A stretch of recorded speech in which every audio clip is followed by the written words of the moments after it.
Hi, everybody, and welcome back to the channel. It's me, Linora, and I am back again with another special chat. I'm going to call this Brunch Chats, Ben, with Ben, my coach, all the way from Australian Strength Performance. And today's topic is very interesting. It's going to be training and nutrition around the menstrual cycle. So we're going to understand a little bit more about that. But before we start, Ben, how you doing? How are you doing all the way in Melbourne? Good, very good. As good can be. Just to let you know, right, Ben, um, in our previous chats, everyone was fascinated by your chair. I'm glad. I'm not a gamer. I don't play any games if that's what you're implying at.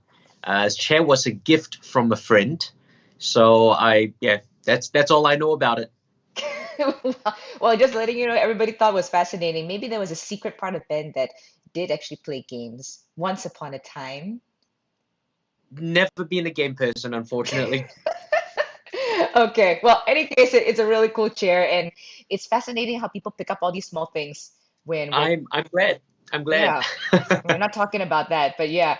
Okay, so back to our conversation, the period. Um, which is basically the normal thing that all ladies that we go through every single month, that we bleed out, and then we have some may have PMS and whatnot. We go through that, and sometimes it can affect how we think, our physiology, and especially when it comes to getting ready for a comp. There were so many factors that played with it on why, Mhm. say, my weight wasn't dropping and stuff like that right then.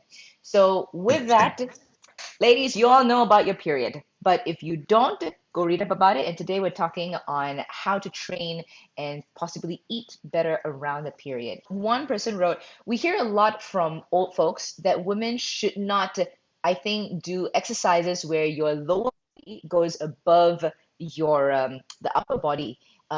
Anything that's higher than stomach for optimal reproductive system. Is that true or a myth? Your lower body shouldn't go higher than your upper body. Are you talking about your legs being folded back?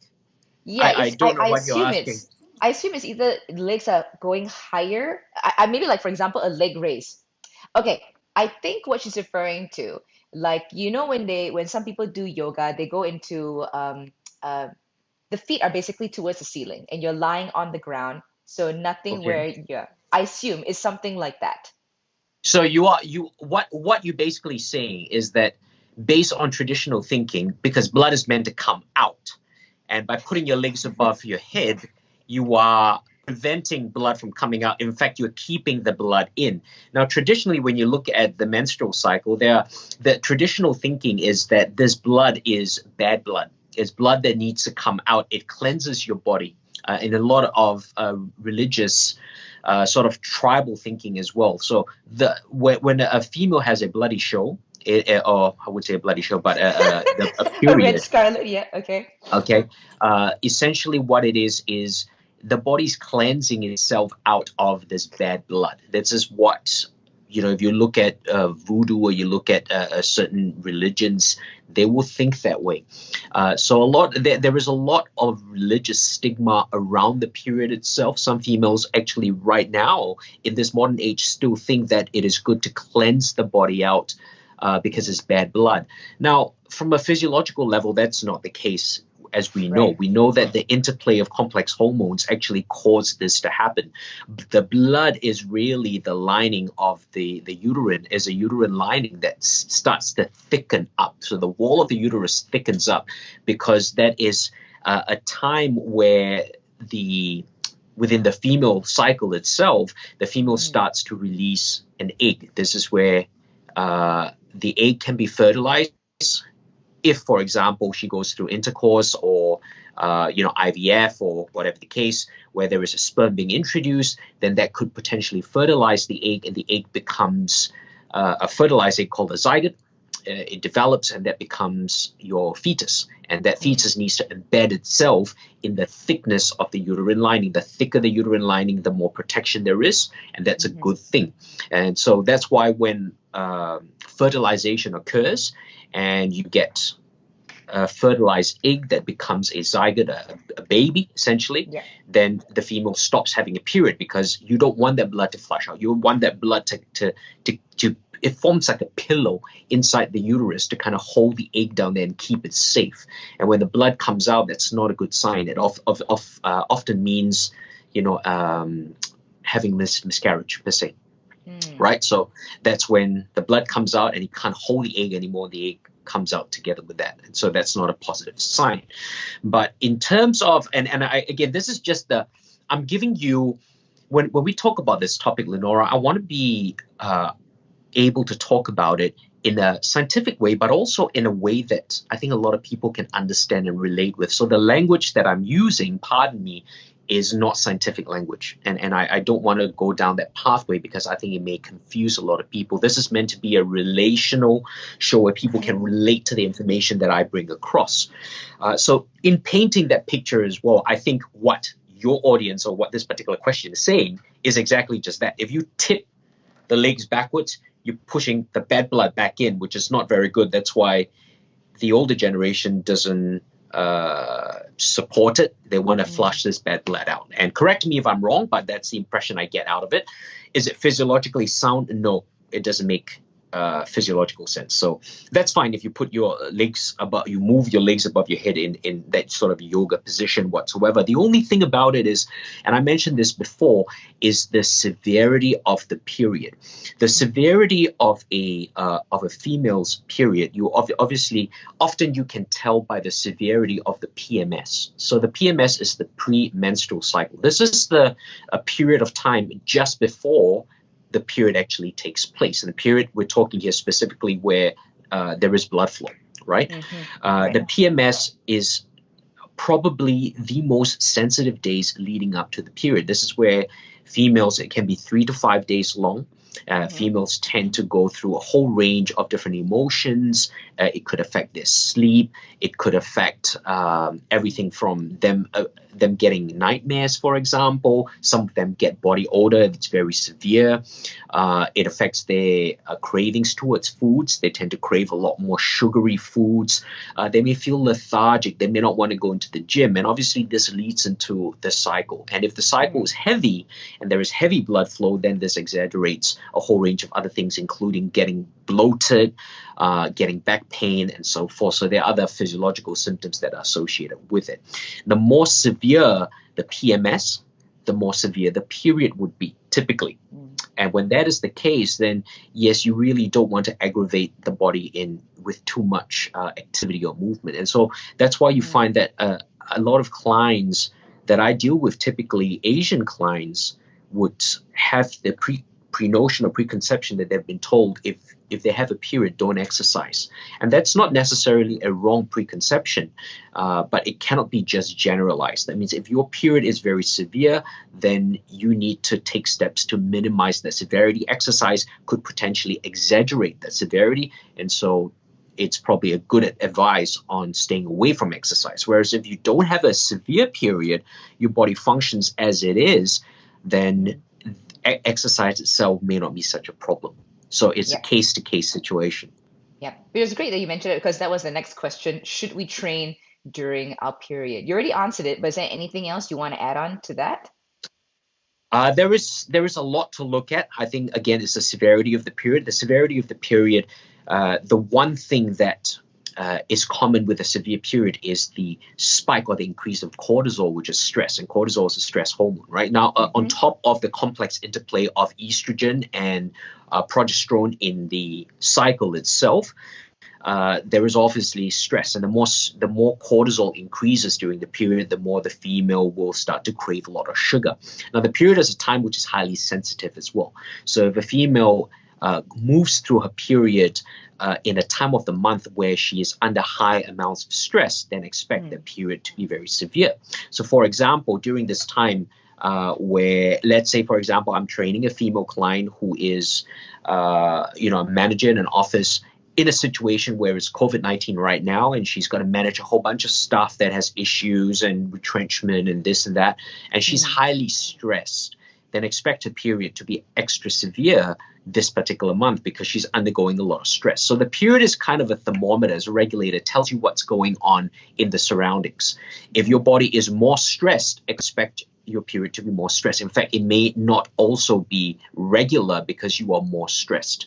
So the regularity of the period tells me how well your body is actually synced up with your hormones. At any one time, point of time, if you are starting to get an irregular period, something's going on in your life, and we need to know what. It could be nutrition based, it could be mental based, it could be stress, it could be physical based, that means you're doing too much physical activity. So again, there are a variety of different factors to consider. Pre-period, what is the best what to eat to avoid bloating if you're a vegan or a vegetarian, so you still have the energy to lift weights? The bloating is not caused, if you're asking me pre-period and you're getting bloated, the bloatedness is actually caused by the inflammation of what is going on in your uterus. So that's inflammation, is stress. It's not directly related to food per se. It's not once a month if you eat certain foods, you would start to bloat. In fact, if it was based on foods, you'd be bloating every single day if you're eating the wrong food. So that should be your question, not about the period. Your question should be, what the hell am I eating that's causing me bloating every single day? The problem with that is people don't realize they're bloated because they live on a day-to-day basis feeling like that's the norm. They get up bloated, they sleep bloated, they don't know what it feels like being not bloated. So they're asking the wrong question. The question here is, they should minimize foods that cause inflammation in their body because their uterine lining is already inflamed. It's inflamed and it's painful, and when it's painful, they tend to get back pain as well. So they need to look at foods that would minimize inflammation. But during this time, the problem with nutrition and the issue surrounding that is a lot of females tend to crave sugar. And when they do crave sugar, they don't have a strategy on how to stop that or placate that. And so they tend to reach for a lot of inflammatory foods that are high in refined sugar, lots of carbs. And we're not talking here about whole carbs, because if you offer them some rice or you offer them some potato, most of the time it's not as attractive as your milk chocolates, your white chocolates, your sweets, your desserts, your pastas, your pizzas, all that kind of stuff that will cause inflammation. So there is your answer right away. If you want to minimize any sort of bloating, understand the bloating really shouldn't be related to the food. It should be related to the inflammation of the uterine lining, or because it is your period.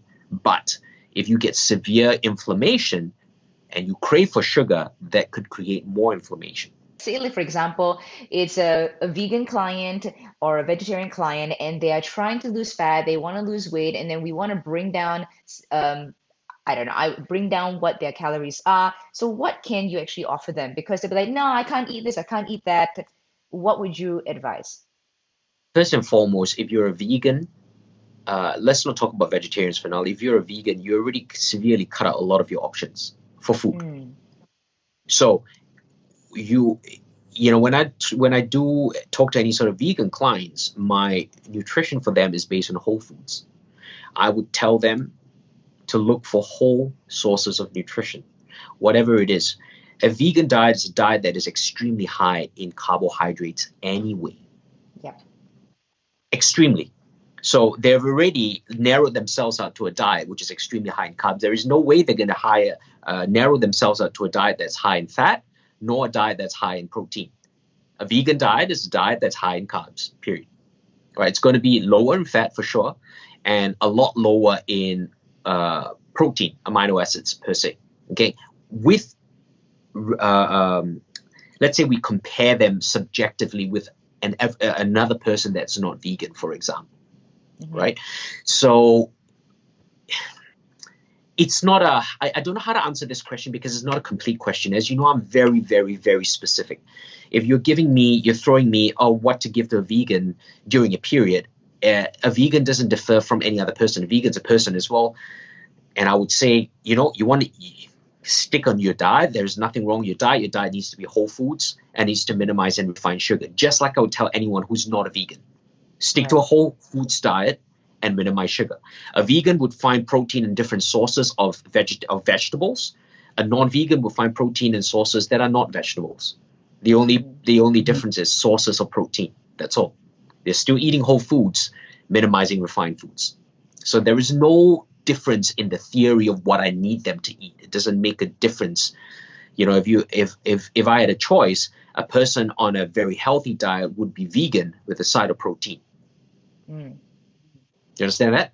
Right. I understand Lots of that. veg. I'm a very big proponent of a good amount of vegetables in your nutrition plan. Fruits and vegetables are fantastic. They're brilliant. But if you are not a vegan, then you would have a side of protein with it. Mm-hmm. Got you. What exercises to do pre-period so that during the menses it's less painful? If you have a severe menses, so you have heavy blood flow and it's painful, you're bloated during your period itself, don't worry so much about the exercises per se. Start to address the fact of why you have a heavy period. So you're trying to address your exercise. Address the issue. The issue is your period and not the exercise itself. Because if you try to find exercises to do and you overstrain your body in the sense of increasing cortisol, then it's futile. So what if you're lifting? You're increasing cortisol in your body, but your period already is raising up those cortisol levels. Then you are more than likely to break down muscle rather than build muscle. Because at the end of the day, we're looking at the overall loading of cortisol in your body. Mm-hmm. So there is no need to. What you need to understand is what actually initiates a heavy period. And if your heavy period is caused by too much stress, then working out during a very stressful time, which is your period, step away from it. Don't work out. Your strategy is to stay away from the workout, not to try to find the best workout for yourself. Mm-hmm. Understand what causes a heavy period. You can also use supplementation, as we spoke about in your previous and our previous interview on supplements to use. Magnesium is definitely one of them. We've run through that already, and I don't want to keep repeating myself. So if people want to know about that, you probably can play that, or they can get back to listening to that. This next question is, why do some cycles end quicker, as fast as 4 days, and not some as 5 or 6 days? Should they consult a gynae? Not necessarily. I think what they need to look at is the consistency of the cycle. So if they consistently have 4-day cycles, then it's a 4-day cycle. If they've consistently had 5-day cycles, now all of a sudden it's 1 month of a 4-day cycle and something is different, then they need to find out what is causing this difference. The body works on consistency. The period, like I said, is a thermostat. It's a regulation of the interplay of hormones within the female body itself. The female body regulates itself normally and very consistently, then the cycle, in effect, shouldn't be debilitating. It shouldn't be something that would be extremely painful unless there is a disorder with them. Endometriosis, for example, could be a disorder. It shouldn't be overly heavy. It shouldn't cause too much disruption in their normal lifestyle. But if it does, look into the underlying cause of it, because something is an issue. We find that a lot of young girls nowadays that have period pain, the first thing they'll do is go consult a doctor, right? Typically in a Western society, if you see an Asian society, they might go to a sensei or a Eastern medicine doctor to kind of look at that and get herbs and stuff. Yeah. But typically when you go to a Western doctor, they'll put you on the pill, which is estrogen. And estrogen, as you know, is one of the main components of the female cycle itself. And estrogen is what would cause the cycle to stop, per se, and that in itself may take away the pain because the cycle has stopped and you don't actually go through the female cycle itself. But then there is a whole range of other things you got to deal with, because some females, for example, will gain a lot of weight on estrogen. Some females will lose a lot of weight on estrogen. So I know that there are female clients that through their life have gone on these pills, for example, because they want to put on more fat on their breast. It actually helps to increase breast size, or right? The skin. Or the skin, or better the skin. It can do all that, but it also has repercussions. So the type of pill that they take in, the brand, the source of which they take in, and what the purpose of the pill is for needs to be considered greatly before they start on it. I think a lot of doctors are very quick to give it because that's what they are taught. And it's probably not the best thing to do. in my opinion. Okay. Now, in saying so as well, if my female client's on the pill, it is not my job, okay, and I repeat it is not my job. It is crossing my boundaries as a coach to tell them to come off the pill. I will never do that, okay? Any sort of medical drugs, medication that they're on, it is not your role, if you're listening, if you're a coach, it's not my role as a coach to take them off it. I will give them my opinion on what they're doing. I will give them a scientific opinion based on studies, and they need to be the judge on that to bring it up with their doctors. It's the decision of their physician or their doctors to take them off it, not ours. All right, so coaches need to understand that you are not above that threshold to be able to dictate what they can do or what they can't do from a medical perspective. Okay, but since you're talking about the pill, Ben, just let's go with me, for example. Once upon a time, when I was very young, I was bleeding out for 4 months. And I will also say the context is I was very young. I think I was about 19 or so, and that was a time when I didn't understand anything about nutrition. I did everything with my life basically, and I was bleeding for 4 months straight. And then it wasn't heavy flow; it was just light throughout the whole time. Every day. Every day I was bleeding. Okay. Yeah. You're learning something new about me today. So yes, I was bleeding out every day. And during that period when I was a teen, that was the first time I was introduced to the pill. So throughout my whole entire life, I never took the pill. And it was only later on that I understood that, oh, the pill that I took, which was Diane 365, if I'm not mistaken, Diane 35 or something like that. They gave me that to manage my period. So it did stop it. And I just want to hear your opinion if that was the case. What do you think could have been going on with my body? They gave it just so they could stop the period. It did, but at the same time, after that, I started bloating like crazy. I was not able to lose weight very easily. I was very frustrated. So I just want to hear your thoughts. If I get a female client that is bleeding excessively, even for 2 weeks, it is bells ringing, let alone 4 months. My first reaction, if let's say you told that to me, would not be, oh, go see a doctor to get a pill. It would be, please go get an MRI scan to find out what is going on inside, because it can allude me to, anything from tumors to cysts to blood disorders to a whole range of other underlying illnesses and diseases that is more severe than just here's a pill for you to sort out your period. Because continual bleeding is not just about the period, it's about your health. If you are bleeding out continuously and you cannot stop, that tells me it's something wrong with your clotting factors. That means, can you clot? Could it be a type of blood cancer, disorder, leukemia? Do you know what I mean? So it's right in my mind right now. It's nothing to do with period. Oh, she should have a constant period. It's about more severe underlying diseases. So that would be my first response. It would not be the pill. Right. I think if a doctor has just gone, oh, you're bleeding out, just take the pill and stop, I think you need a second opinion, because if you are not diagnosing, you're guessing.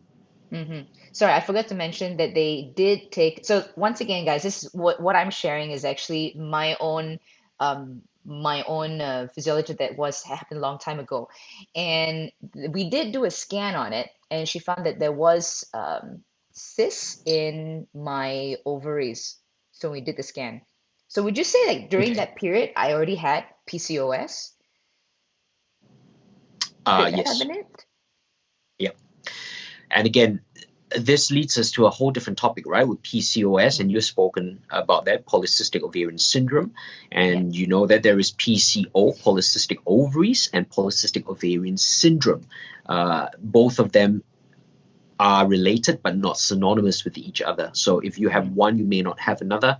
The syndrome itself may give an indication of what is going on inside, but some females have PCO without the syndrome itself, and that's harder to diagnose because until they actually go and get the scan, they don't know what's going on. right? The symptom, the syndrome itself may be based on an insulin problem. It may be based on genetics. There is a whole range of things that we need to look at as well.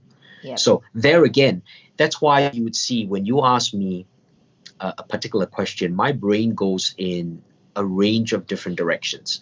To me, the body is not a unilateral equation. You can't look at it from one lens. You really have to take a holistic lens to look at it. And it depends on the individual that I'm talking to, because we also understand that the body is an amalgamation, and put together of billions of cells. Each cell has a particular frequency or resonance. That means they vibrate in a certain way. We are a part of the universe.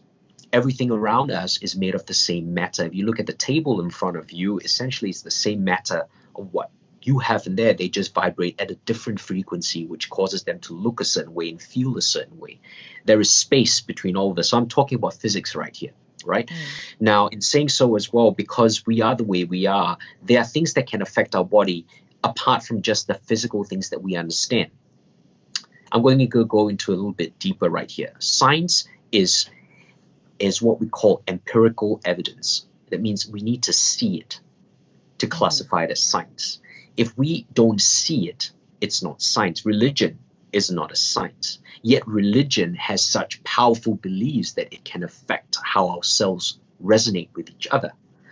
I can divulge here and move into a different direction and talk about things like Ramadan, for example, where females are fasting, and will it affect their periods if they go for prolonged fast? Studies have actually shown it will affect their periods if they go on a prolonged fast. Absolutely. Females are more predisposed to changing their interaction of hormones based on anything that happens within their lives. That's what the period is a thermostat. However, during a religious fast, if they move into a religious state of understanding what the event is all about, there is a different resonance that may affect their body differently. It means they may not suffer those consequences. Rather than saying, okay, I'm doing this for religious reasons, or I'm doing it to look good, it may be the same thing that they're doing, but because the mind perceives it differently, the outcome of the body is different. So there again, I'm throwing to you what empirical evidence is and what the body actually does. So in saying so as well, when I talk to someone that may have an issue like yourself, excess bleeding, for example, and so forth, it's important for me not just to understand the physiology of, what sort of diseases could be there. Should there be a scan? I also want to understand what are the experiences that could have led to this particular situation. Could it be a trauma in your life that has actually caused it? Something which is underlying that could be psychological. Now, this brings me back to my own personal beliefs, but also my training as a psychologist, right? So there are other layers to talk to a client. That's why you can never look at someone from a unidirectional lens. That's why the questions that come through as well has to be very specific, because I'm dealing with one individual. I would tend to ask a lot more questions with regards to the questions you ask me, right? And this is where people can get confused, because the body is not that straightforward. If it was that straightforward, science would have an answer for everything. The problem is science does not have an answer for everything. Science tries to isolate all factors, which is impossible, and science only sees what it sees in a small population sample whenever they test something. So science is great, but it's not the end-all and the be-all. So I just needed to say that so your audience have an understanding of, when I talk about certain things, what would I address. In your case, I would also look at the emotional factors of it. I would want to understand what was happening before that that could have led to this situation. If life was all dandy and everything was consistent and normal, and then all of a sudden this happened, sure, it could be a medical issue. Could it be a genetic issue? Could it be also an underlying emotional or frequency issue based on your cells? Who knows, right? Right. Fascinating. Love it, Ben. Okay, and since we're talking, you were already delved a bit deeper into it. I got this question. It's pretty long, so bear with me. One person wrote in a paper, preliminary evidence for a window of increased vulnerability to sustain a concussion in females, a brief report. The author states that declining or low levels of estrogen and progesterone, specifically in the late luteal phase and the first 2 days of menstruation, can reduce neuroprotection and blunt recovery time from traumatic brain injury symptoms. Example, concussions. Would these decreased levels of hormones and reduced neuroprotection also impact CNS recovery? And would female athletes have to then avoid highly taxing sessions during this period of time frame? So it's more of a scientific question, Yeah. and this is actually quite good because it brings me into what I just spoke about, which is science is all about empirical evidence. Now, if you're trying to study the changes in hormones based on concussion, and let's say she quoted this paper, I want to know what the subject size is. So how many subjects have they tested? So they tested five people, for example, and out of these 5 people, they drew a conclusion on 5 people and said this is what they found out. These 5 people, how can they be applied to the billions of people in the world to say, right, well, because it happened in 5 people, it will happen to every single person? No, they're only drawing a correlation. So science is a correlation that draws on, based on these 5 people, this is what we have found. Gives us an understanding that there is some sort of relationship and the strength of this relationship, but is definitely not a causation. So in saying so as well, question is, will the change in hormones, alter the CNS? Yes, it will to a certain degree, right? Now, CNS is your central nervous system and CNS recovery. But CNS recovery is not just based on the period. CNS recovery is based on everything that you do.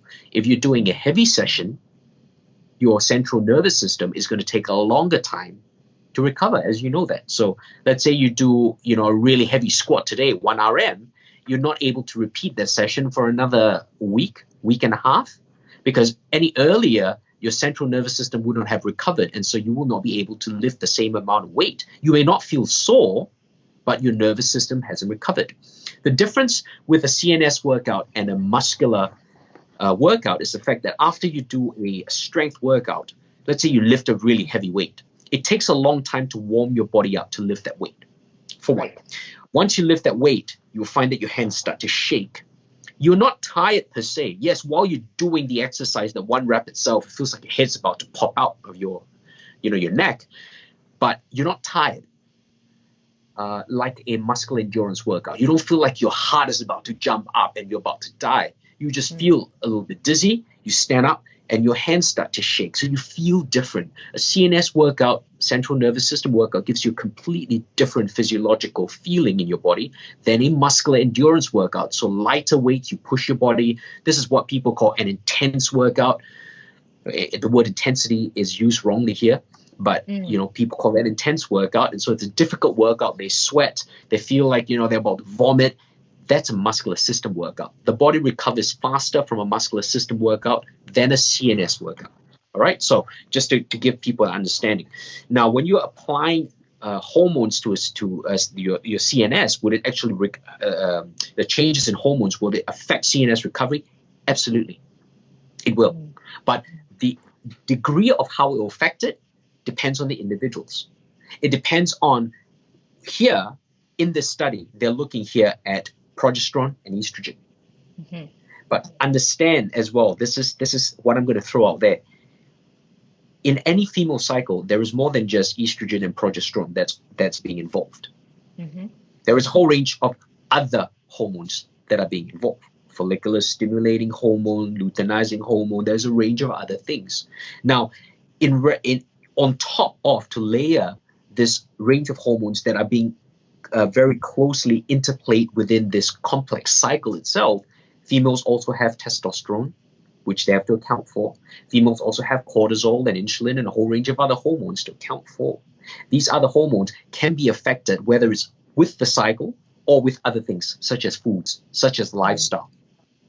So science tries to isolate that one point, but they can't, because they haven't accounted for what the background of these women are, Where are they from? What do they do? Have their cycles been consistent throughout?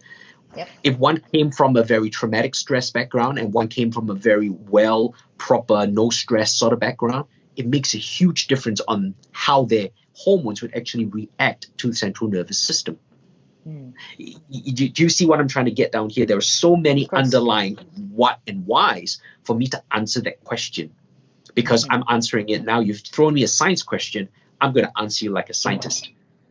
So your answer to this question is, will hormones affect CNS recovery? Yes, it will. That's yes. But too many factors for me to identify down here. I will need to speak to this particular person to know what exactly they're trying to find out. Secondly, if this is a female athlete, will it affect their recovery and stuff like that? Yes. Will training during the cycle affect a female athlete? It depends on the severity of the cycle. That's the simplest way to look at it. If a female athlete always has a very severe cycle, then absolutely training during a cycle will impact her. From a physiological point of view, that is not positive. So what she will need to do is not change the training, is actually look on how she can placate the severity of the cycle. So the cycle doesn't become too severe. The less severe the cycle, the more normal her life can be, the more she can incorporate normal style training. So I'm taking it from the back way forward, not the forward way back. Okay, great. Okay, so if this confuses the audience, don't ask questions like that on this, because if be careful what you ask for. You need to know how to interpret what I'm throwing back at you. Yep. But I think what the underlying thing is that you can't look at it with just one thing. You have to look at it as a bigger view. So 100%. always look at it as a bigger view. What exactly? And I think because of the way how I've been with you for so long, Ben, I always just keep on asking and asking different things of why is this happening? Why is that happening? There can't be just this answer to this particular problem. There has to be something more. So guys, when you also ask questions, or actually now think about it as well, always ask. There has to be a reason for everything that is happening within your body or situation that is occurring. And that brings me to my next question. I've read that lower back pain during menstruation is caused by the uterus swelling, which can create pressure on the uterosacral ligaments and lead to pain in the lower back and pelvis. Is this accurate? If so, should females generally avoid squats, lower back intensive exercises during this period? Should they be left out entirely or replaced by something else? So it is exactly what you said it is. And whether they should do any sort of lower back exercises depends on the severity of the period. So the more severe the period, heavy blood flow, the more bloated they are, the more painful it is, the more they need to stay away from it. If this period is very severe, I don't want them to work out, because I will give them protocols to help reduce the severity of the period, so much so that by next month, the period will be substantially a lot less severe. That they will actually message me and go, actually I had my period and it wasn't pain this month. I don't understand why. This is when I understand, okay, now I can start to layer their workouts and put things in. But when the period is very severe, I don't give them any sort of training to start off with. She's asking, besides supplementation of magnesium and iron, are there other ways we should change the way we eat around our cycles? Refer back to your previous chat that we spoke about the fact that there are two strategies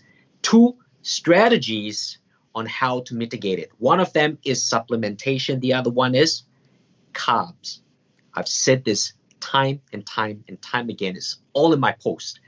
Please increase your carbs during your PMS from whole sources, not refined sources. That would help to mitigate any sort of irrational cravings that you would have for crap foods. Because the more crap foods you put in your body, it is not okay. It is not okay to keep inflaming your body, because your body hasn't done you any harm. You keep wanting to increase the inflammation in your body that adds to the continual stress of the cycle that causes even more inflammation.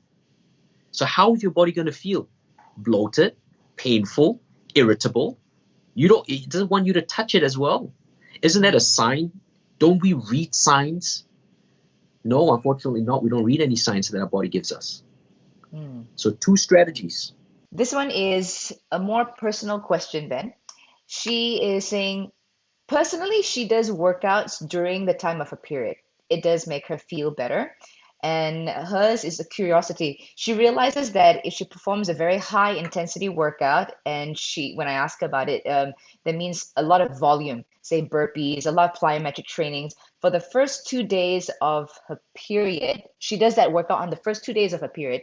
She tends to have a lesser flow for the month. She feels completely fine and healthy, but she's not sure if that's something she should be worried about. No, not necessarily. If she feels completely fine and healthy, if her nutrition leading up to it is fine, if she's not having those intense cravings or any of those symptoms that relate to a very severe period, then she's fine to go. The one thing that I tend to hold back during the period is a lot of jumping. It's a lot of plyometric movements with the lower body, not so much the upper body. Again, why? Because you're jumping down on gravity, and that's actually a lot of stress on the uterine lining itself that is already inflamed. So during the period, whether it's severe or non-severe, you'll get inflammation of the uterine lining. So exercises, if you want to do squats, that may not be as bad, but if you're going to be jumping and rebounding continually up and down, that's probably not what I would give during a period. So the alteration that I would do is minimize explosive movements from the lower body. Upper body, if you want to explode, that's fine. But lower body explosions, work with more stable movements, because the uterine lining is inflamed, and typically an inflamed uterine lining affects, or inflamed uterus affects lower back stability, as we mentioned before, leads to lower back pain. Lower back is, your lumbar erectus is part of your core that helps to stabilize it. If you keep jumping and your movements are not stable, then you're more likely to get injured as well. So injury during that time with plyometric movements is increased. So they will need to minimize that. This is the last question we have, Ben. She says, I have irregular period. In that case, what type of training and nutrition should she look at? Once again, we're looking at ask different questions. So, but let's go in a nutshell. I think this one can be a nice summary too for our talk, Ben. She has irregular period. So what should she consider, Ben?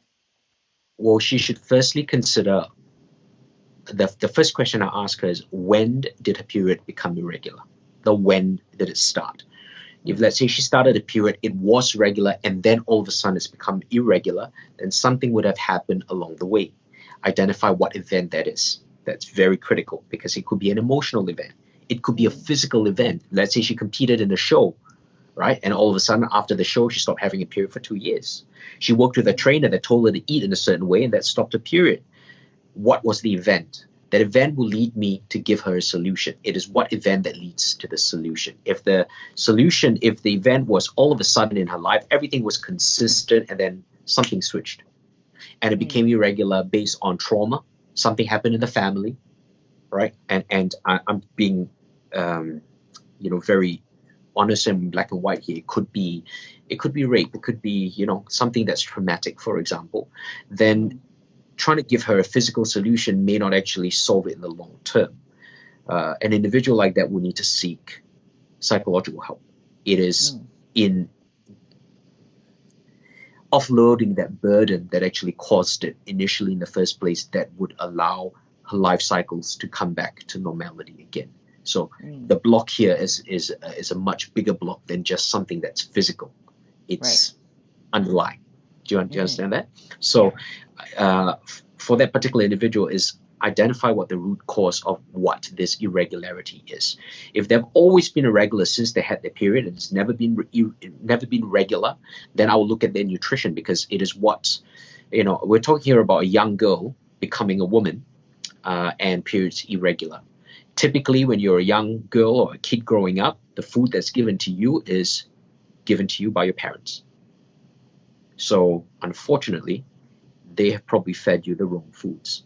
Not to say that they are irresponsible parents, but parents only know the best that they know. That they may be misinformed as well, or may have a wrong understanding of what nutrition actually is. And so the foods that you've had throughout your life may not be the right foods for you. For example, mom can keep telling you to drink milk because she thinks that milk's the best thing for you, for your bones and growing up. And in all intents and purposes, she believes wholeheartedly that you need to drink milk. But you have an intolerance to milk. You don't do well with it. You break out in rashes, in pimples throughout your skin. You're bloated. You feel horrible on it, but you keep drinking it throughout your life because mom says it's good for you. You're completely wrecking your gut with it, and that 100% will affect your period. But you don't know it because you trust your mom, and your mom believes in it wholeheartedly. So the problem here is food. We need to remove a certain food. So I need to understand this, talking to this individual, what has caused this irregularity to start off with. Once I identify what it is, then we can start to work with a suitable solution regards to nutrition and training based on that. So you can see any sort of training, any sort of nutrition, any sort of solution has to stem from what is the root cause of that. Right. It can show a physical effect. The consequence of it is an irregular period, but the root cause for an irregular period can have so many different factors. Unless I learn to target the root cause, my solution will not be effective in the long run. It can be a short-term solution like giving you a pill or something which is short-term, but there will be a part of your life where you have to come off it, and your body will continue to be affected, and in a bigger way because you've masked that for so long using something that is short-term, like a pill. How long will it take for the body to just, I don't know what the term is, like to flush it out, Flush to out get, estrogen. yeah. It depends on the individual as well. Typically, because it's excessive estrogen in the body, depending on whether your body is an effective detoxifier of estrogen or is not an effective detoxifier. That means you're providing the right conditions to flush it out, or you're not. There is a whole range of other things. Plus, also the pill may exaggerate your appetite and your relationship with food. So coming off it, even though physiologically the estrogen effect of it may be out of your system, that emotional effect with food may continue to be there. And so when I deal with a client, it may take me 18 months to deal with an emotional problem, whereas their body has already done with the estrogen problem in 3 months. Right. So which problem am I targeting here? The emotional problem, because that's what will affect them throughout their life. Okay. Ben, sorry, I know that we said like that was going to be the last question, but now I have a couple more questions in my head that I want to ask. And this is in regards to competing. So when competition happens, some ladies, they tend to lose their period. So what would the advice be then for the athlete to quickly get their period back? Like say for example, going down into a show and they've leaned down so much and they actually lose their period. Or maybe they even lost their period before the show happened. So they have amenorrhea. So how would you, what would the strategy be to bring them back? The strategy is always a mental strategy or an emotional strategy. Oh, so it's not nutrition. Because It won't be a nutritional one? it's the nutritional strategy is what will affect their period, 100%. But imagine a female that has dieted down for so long to look a particular way that she's always wanted to look for that one day, right? And you understand that it's because she's cut down so many calories. And I'm telling her as a coach, oh, you need to increase your calories so I can bring your period back. You think mentally, after all these years of trying to look a certain way, she's finally looked it. She would trust me to eat more so she can get more fat back on her? She won't. A female that competes without a good plan to start off with, without understanding her body and the reason why she's standing on stage, tends to go into such cycles. And it takes me 18 to 24 months sometimes to slowly reverse my female clients back. I recently had one that I've been working with for 18, 19 months, and it's only now that she's got a period back. Okay, she didn't even compete. She was working with a coach that I put her on a nutritional plan because, like any other female out there, she wants to look good, and she trusted this coach, and this coach put her on a plan, and this plan obviously had caused her to lose a lot of body fat, but I would say lose it in a way where it wasn't sustainable and lose it in a way that wasn't healthy. Okay, can a female be walking around being extremely lean and having a period and having a good relationship with food? The answer is 110% absolutely yes, because that's what I aim to do with every one of my female clients.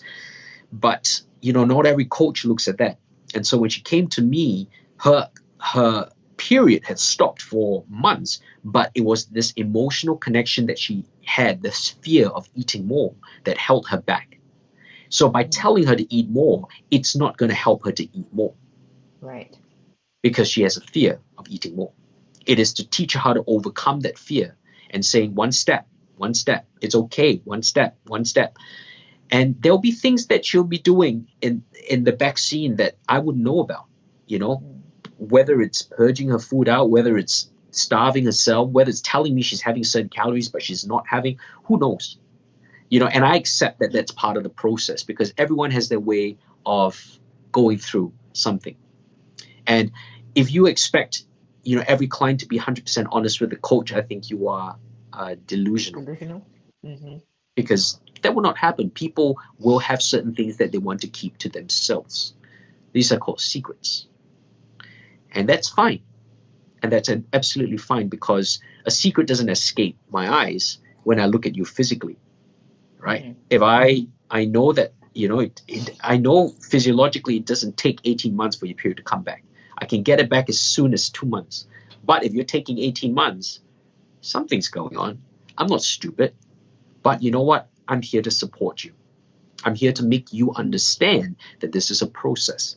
And as long as I need to be there for you to help you to understand that process, then this can be a long-term solution for you. Because by getting your period back in 2 months, that doesn't mean that the moment you say sayonara to me, I finished my training, thanks for helping me out, you're probably going to jump back on that straight again, because it's not a mindset shift for you. It's an action that is physical. It doesn't affect your mindset.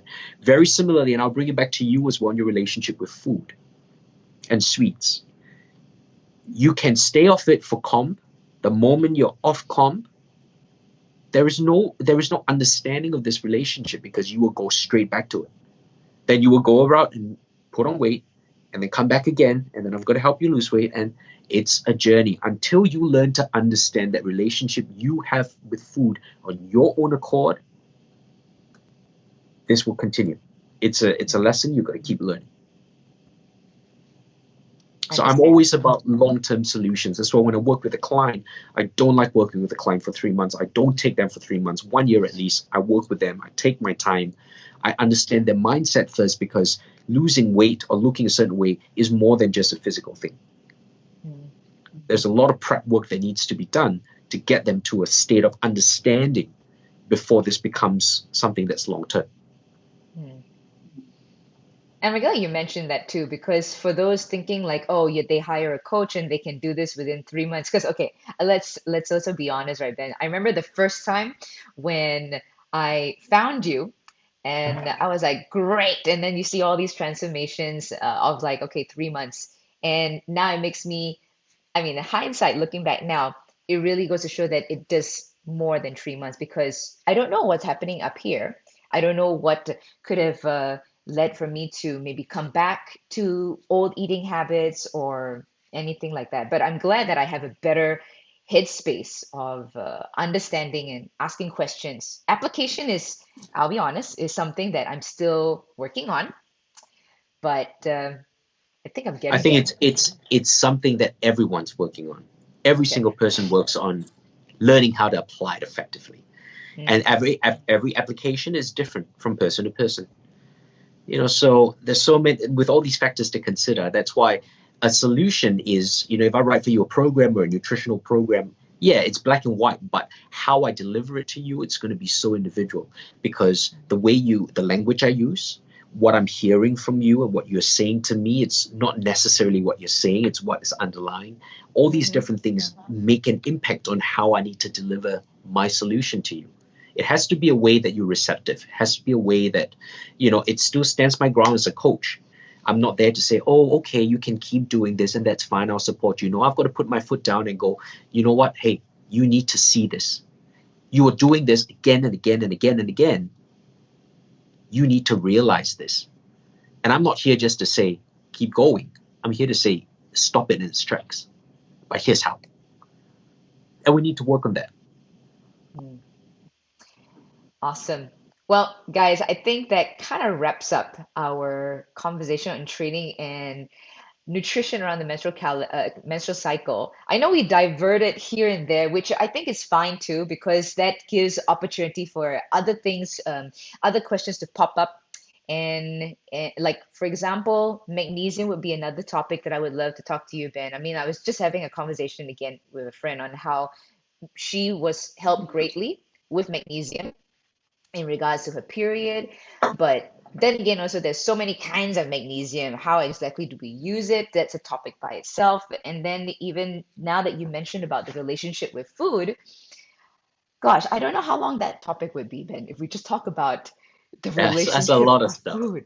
Oh, gosh. It's like I should do a Dr. Phil show, because then you can Yeah, work with the individual itself asking me the question, and I can ask back questions, right? Because if yeah. you are being the middle person right now, I'm always limited to what I know about them. And Hmm. as you know me, sometimes when I throw questions, it's not something that people see coming. It's not like, okay, I know what question he's going to throw me. It's something else that, why are you asking that question? Yeah. Well, I ask it because I understand that would affect you, but you're only as good as the questions you ask. If you're a coach down here, make sure you ask the right questions. If you don't ask the right questions, you will never get the right answers, because clients are not there to give you everything.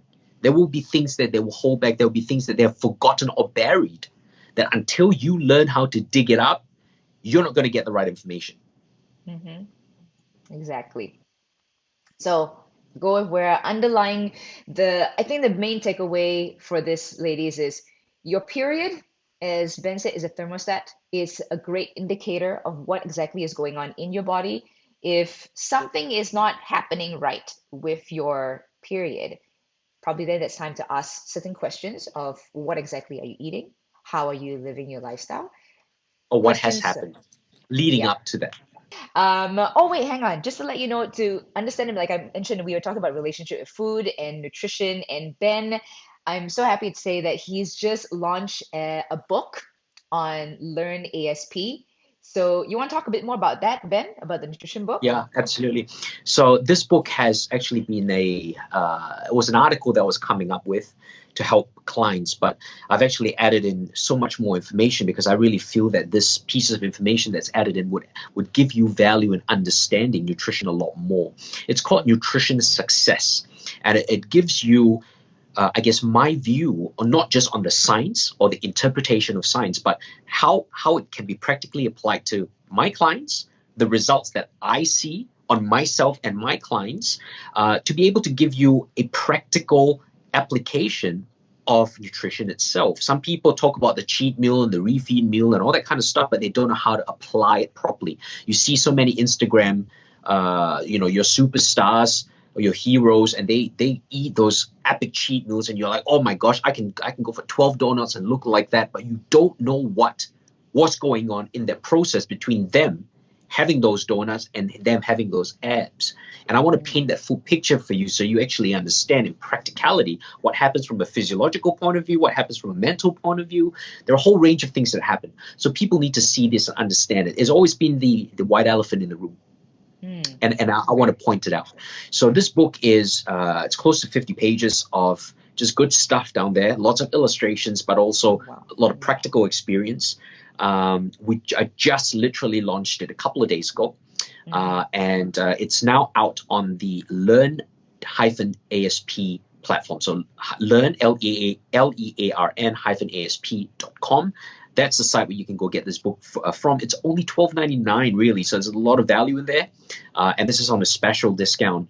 So get the book. It gives you a whole idea on how to keep your nutrition successful. If you're looking especially also to maintaining your nutrition over your PMS time, this will be a good start to understand nutrition a little bit more. Mm. So there you Does go. does it come with any of the subjects? Because it's one specific nutrition one. Is there a bundle for it? not with the subjects itself. The bundle with the book is with the ASP cookbook. So typically, because it's nutrition, we also encourage you to be able to learn how to cook or know how to cook. And if you don't know how to cook, we do have a lean cooking made simple cookbook, an ebook that you can buy. And obviously now we're throwing it as a bundle. So this will give you simple recipes, 5 ingredients to make something that is spectacular, but also nutritious for yourself. Awesome. So guys, all the info is going to be in the description below. Do check it out and go check out Ben as well. Ben, you want to pimp yourself as to where they can find you? Pimp myself. Yeah.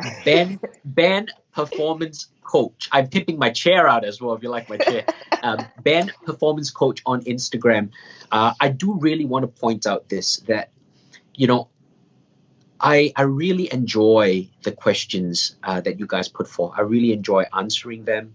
I do want you to understand that the way I think is going to be quite different from a lot of coaches out there. I see the body as a very holistic entity. There's so many factors to consider. So if you don't get a straight answer out of me, then too bad, because you will never get a straight answer out of me. Yeah. Okay. It is always a what if. And it's always good to have a what if, because there are other factors that are being involved. So people need to consider that. I'm always the coach that will teach you how to question more than you just get answers. Because questioning correctly will give you the right answers. But if you question wrong, you don't get any answer whatsoever. So rather than being very quick to jump to your answers, learn to question a little bit more. Take your time. Yep. You know, Ben, just totally out of the topic for this one. Have you played that game 20 Questions?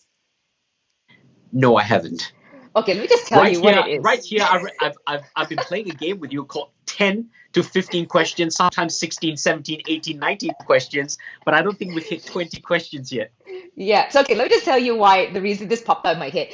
So we're bored at home, and this is a game that I found before. So it's where I'm thinking of a food, for example, in my head. I'm just gonna say it's a food, and you have a minute to actually ask me the right questions with only 20 questions in 1 minute and tell me what exactly am I thinking about. So what is funny is a lot of times It can't be a kapow ball, can it? it could have, but not right now. Not right now. But I mean, that was the thing when and I love this because it gives an example of where if people ask me the right questions, they will get to the food. Instead, they just ask me like, "Have I eaten it recently?" And my mom's favorite one is, "Have I eaten it before?" I'm like, "Yes, ma, you have eaten it before." Or she'll say like, or others would ask. They'll just go straight to the food. They don't ask the questions whether it's hot, is it round, is it hard, is it soft, is it mushy. I'm like, ask the right questions and you'll get it. So Exactly. one day A we should great do a analogy. I like that. yeah. I mean, one day I'm gonna actually we should have a game of where I play 20 questions just in 1 minute with you one day, Ben. I really wonder if you'll be able to guess who this in my head. Not today. Not Maybe. today. Okay, guys. Well, that's it for today. Thank you, Ben. Thanks again for doing this. And it's always a pleasure Pleasure. to learn. And even when I edit, I come back and I learn again from our conversation. So, guys, you know where to find Ben. Find him on Instagram. He's also on Facebook. Coaches, go and check him out on learn-asp.com. In fact, for anybody else, actually, you want to learn more, just go there. There's a wealth of information. And we shall see you all in the next video with another topic. And as always, stay safe, stay blessed, stay at home, and catch you in the next video. Bye, guys. Bye. See you soon.